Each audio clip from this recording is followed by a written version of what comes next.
for answers. We pray for the families. We stand with the people of Orlando who have hearts. endured a terrible attack on their city. Although it's still early in the investigation, we know enough to say that this was an act of terror and an act of hate. And as Americans, we are united in grief, in outrage, and in resolve to defend our people. I just finished a meeting with FBI Director Comey and my Homeland Security and National Security advisors. The FBI is on the scene and leading the investigation in partnership with local law enforcement.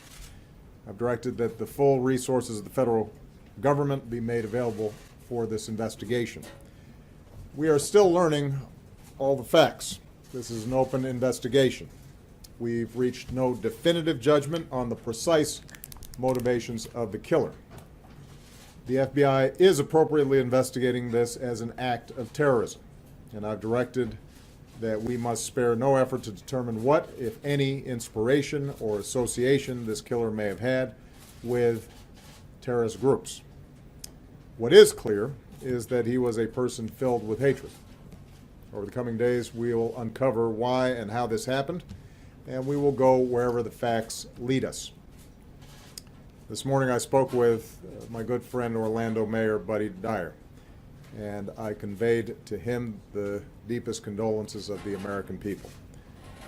This could have been any one of our communities. So I told Mayor Dyer that whatever help he and the people of Orlando need, they are going to get it. As a country, we will be there for the people of Orlando today, tomorrow, and for all the days to come.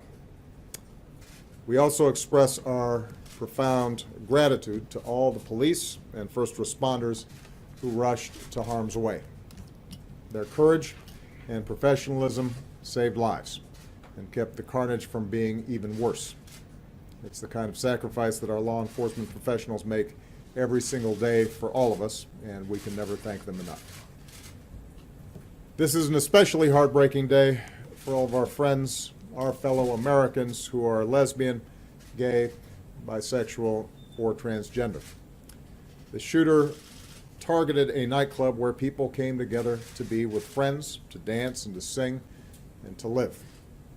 The place where they were attacked is more than a nightclub. It is a place of solidarity and empowerment where people have come together to raise awareness, to speak their minds, and to advocate for their civil rights.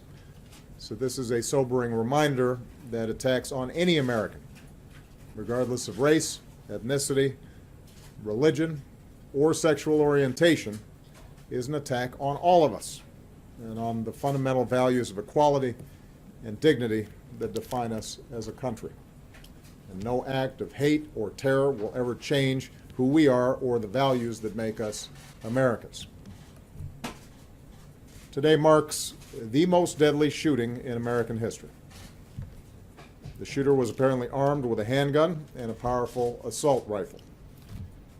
This massacre is therefore a further reminder of how easy it is for someone to get their hands on a weapon that lets them shoot people in a school, or in a house of worship, or a movie theater, or in a nightclub. And we have to decide if that's the kind of country we want to be. And to actively do nothing is a decision as well. In the coming hours and days, we'll learn about the victims of this tragedy.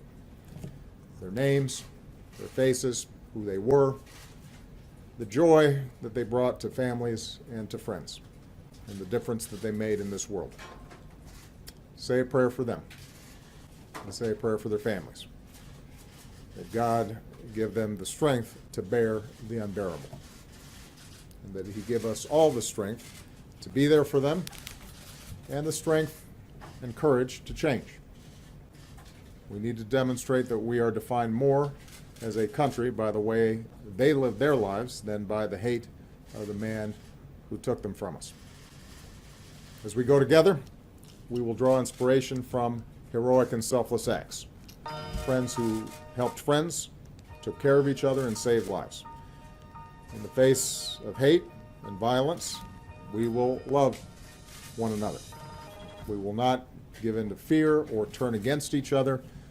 Instead, we will stand united as Americans to protect our people and defend our nation and to take action against those who threaten us. May God bless the Americans we lost this morning. May He comfort their families. May God continue to watch over this country that we love.